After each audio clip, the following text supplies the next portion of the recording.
पाणी चाललंय आता. परंतु आता माझ्याकडे एक जादूची छडी आहे आणि जादूची छडी हे वापरल्यानंतर बघा ही जादूची छडी आहे.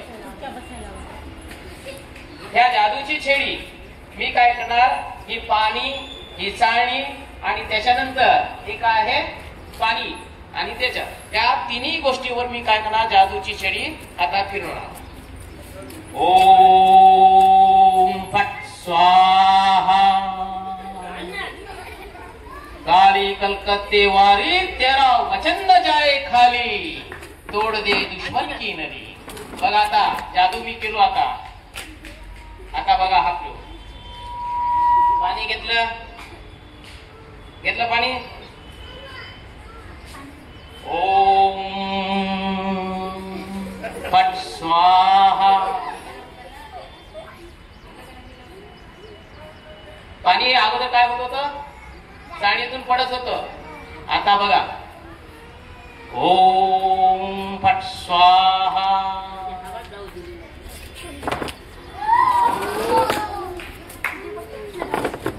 पडलं का पाणी, पडलं पाणी. काय की नाही जादू, यालाच म्हणतात विज्ञान. अशा पद्धतीची जादू एखाद्या जादूगारनं दाखवलं की आपण काय होतो, एकदम परेशान होतो. अरे काहीतरी जादू आहे आणि पट पट पट पट पट पट आपल्या खिशातले काय करतो, पैसे द्यायला सुरुवात करतो की नाही. चला काढा मग पैसे. आता तुम्ही पैसे देता का तुम्ही मला? नाही. याच्या पाठीमाग सुद्धा विज्ञान आहे आणि हे विज्ञान आपल्याला काय करायचं या ठिकाणी समजून घ्यायचंय. आणि हा छोटासा प्रयोग आपल्या सर्वांना काय करायचं, आपल्या घरी करायचं. प्रयोगासाठी लागणारं साहित्य सांगा बरं, काय काय आहे. पहिलं चाळणी, काचेचा ग्लास आणि पाणी. कोणाकोणाच्या घरी या तीन वस्तू आहेत सांगा बरं. शाबाश, टाळ्या वाजा. प्रत्येकाच्या घरी या तीन वस्तू आहेत. मग हा प्रयोग आपल्याला करता येईल की नाही, करता येईल ना घरी.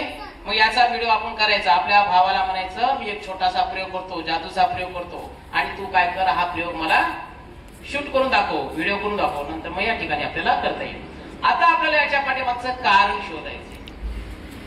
काय शोधायचंय, कारण शोधायचं की बाबा रे हे पाणी चाळणीच्या बाहेर का पडलं नाही. प्रत्येक गोष्टीला काही ना काहीतरी सायंटिफिक म्हणजे शास्त्रीय कारण असते आणि हे शास्त्रीय कारण आपल्याला या ठिकाणी शोधायचं. बघा आता हे शास्त्रीय कारण मी तुम्हाला या ठिकाणी सांगतो. ज्यावेळेस मी हे पाणी भरतो आणि चाळणी ही अशी उलटी करतो, उलटी केल्यानंतर काय करतो की चाळवरी जे जितका काही ग्लास आहे त्या ग्लासाच्या भागावर पूर्णपणे अशा पद्धतीने हात टाकतो आणि ज्यावेळेस मी हे उलट करतो त्यावेळेस काय होते, खालची हवा मध्ये जाते का पाण्यामध्ये, जात नाही. आणि या चाळणीचे जे काही छिद्र असतात ते छिद्रांमध्ये संपूर्ण पाणी काय होते, बंद होऊन जाते. पूर्ण चाळणीचे छिद्र काय झाले या ठिकाणी बंद पडले, कारण खालून हवेचा दाब हवा मध्ये गेली नाही. जितकी हवा जर मध्ये जाईल तेवढी काय होईल, या ठिकाणी ग्लासामध्ये हवेचा दाब तयार होतो आणि हा दाब तयार झाला की काय होते, पाणी पडते. आता या ठिकाणी एक सोपं कारण सांगायचं की ग्लासामधून या छिद्रामधून हवा ग्लासामध्ये गेली नाही आणि न गेल्यामुळे या ठिकाणचा हवेचा जो दाब आहे तो हवेचा दाब कसा झाला, कमी झाला. आणि हवेचा दाब कमी, मधल्या हवेचा दाब कमी झाला आणि बाहेरच्या हवेचा दाब काय झाला या ठिकाणी वाढला. आणि त्यामुळं काय झालं की ह्या छिद्रामधून पाणी येणं बंद झालं. हवेचा दाबाचा प्रयोग आहे हा. लक्षात, मध्ये काय असते, हवा. परंतु ही हवा काय, हवेचा दाब या ठिकाणी काय झाला, कमी झाला. कारण खालून हवा गेली का नाही, आणि खालून हवा गेला नसल्यामुळं मधील ग्लासातील हवेचा दाब कमी झाला आणि परिणामी हे पाणी येणं खालचं काय झालं, बंद झालं. या ठिकाणी कसल्याही प्रकारचा जादू नाही. फक्त या ठिकाणी आपण काय केलं पाहिजे, चौकश बुद्धिमत्तेचा या ठिकाणी वापर करून छानपैकी हा जो जादू आहे त्या जादूचा पूर्णपणे अर्थ समजून घेणं गरजेचं आहे.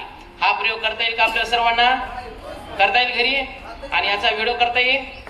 आलं का लक्षात? ठीक आहे. सर्वांचे खूप खूप आभार. ही जादू नाही, हे एक वैज्ञानिक कारण आहे आणि प्रत्येक गोष्टीला काही ना काहीतरी वैज्ञानिक कारण असते. आपल्या आजी आजोबाच्या काळापासून असे विविध प्रकारचे वैज्ञानिक कारण आहेत, परंतु आपल्या आजी आजोबांना या गोष्टी माहीत नव्हत्या आणि त्यामुळे ते काय होत होते, अंधश्रद्धेचे बळी पडत होते. लक्षात. काल मी गोष्ट सांगितली होती भूताची. भूत वगैरे काही आहे का? नाही. माणसाची सायकोलॉजी आहे.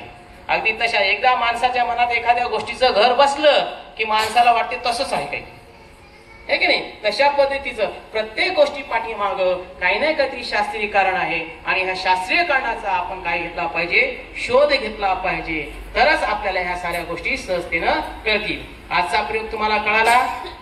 हवेचा दाब ग्लासामध्ये नसल्यामुळे पाणी खाली पडत नाही. हे छोटस कारण आपल्याला या ठिकाणी लक्षात आलं पाहिजे. धन्यवाद.